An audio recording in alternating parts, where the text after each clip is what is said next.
And now I am here with Hakai Mateo just right after his match against Alien Friend. Let me ask you the same questions I asked him.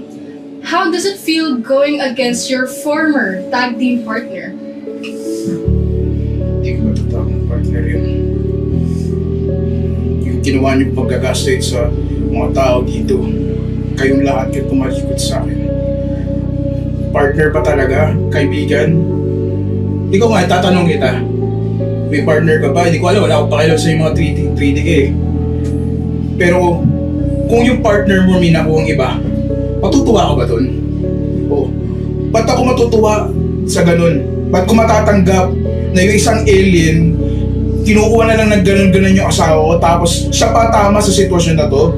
Ilang beses ko na sinasabi, ha? Na wala ako sa mali.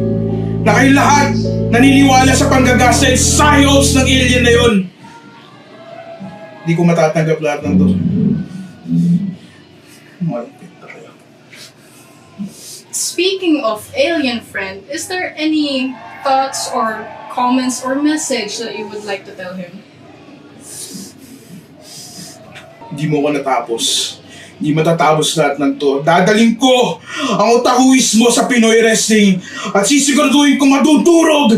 Hindi lang ikaw, pati ang mga kaibigan mo, lahat ng mga magiging kaibigan mo, matuturog.